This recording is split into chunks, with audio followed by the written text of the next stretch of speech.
You'll have seen him on your screens during the Gulf War. Those of you who watch Al Jazeera will have seen his program there. But Raage doesn't stand still.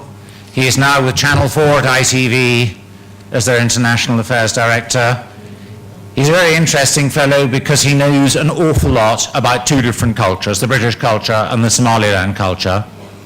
And I can't think of anyone better today than to bridge that divide in a few words to you. So without further ado, Raage, over to you. Thank you very much. Thank you, Hayden. Thank you.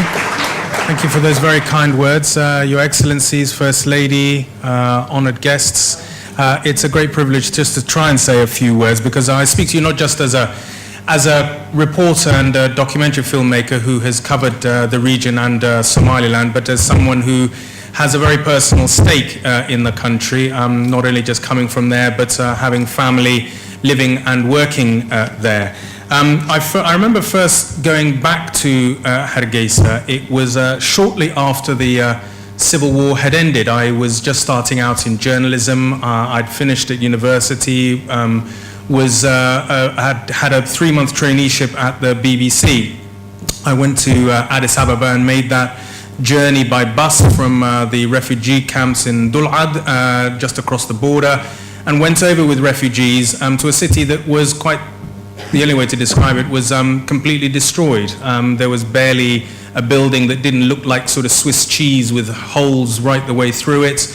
And yet even from that sort of moment, and I remember going back to my family home, I hadn't seen it really since I was 4 or 5 properly. One other visit when I was 12 or 13.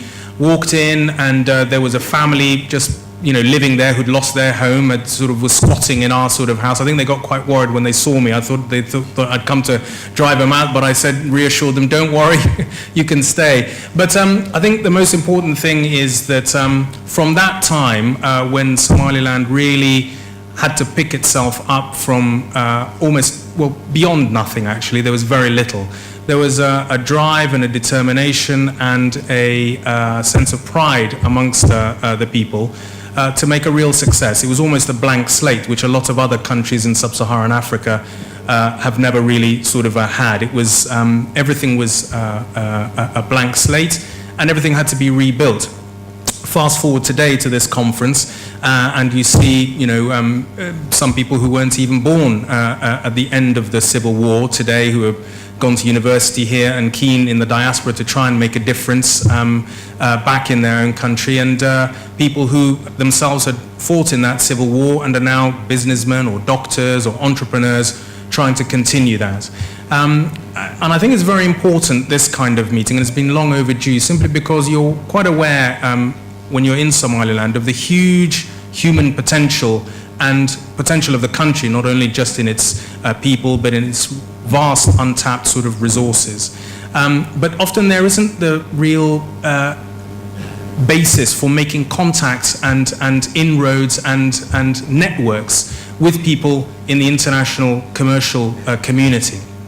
And vice versa for a lot of people, investors and companies who are increasingly interested in the awakening of the economic potential of sub-Saharan Africa, about who your potential partners are, not beyond the government, but in terms of individuals and companies, whether it's in agriculture, whether it's in extractive industries, whether it's in infrastructure.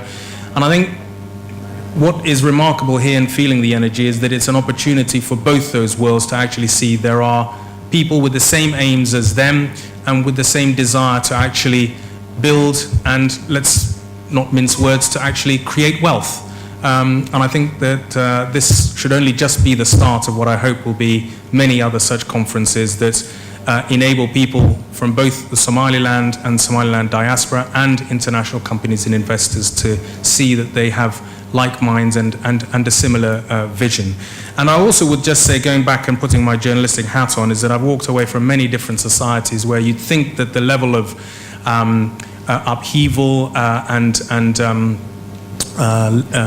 destruction would take many sort of years to overcome. I think what Somaliland does is that it holds out a very rare beacon that never sort of think that even from a blank slate that things cannot be built very quickly. but that there isn't also the will on behalf of the governments there to try and help engender that process. And I just like to say I wish everybody here every success, and just to realise that, to quote previous British politicians, that Somaliland is very much open for business, and would very much like the help and cooperation, and that what you will find is a very permissive and enabling environment. I think that's the key thing I'd like to get across to companies, many of whom I've talked to in a very unofficial capacity. You will find an environment in terms of the government and regulatory bodies that want to help you and enable you to achieve what you can. But they also need help to spread the word about Somaliland amongst your colleagues. Thank you.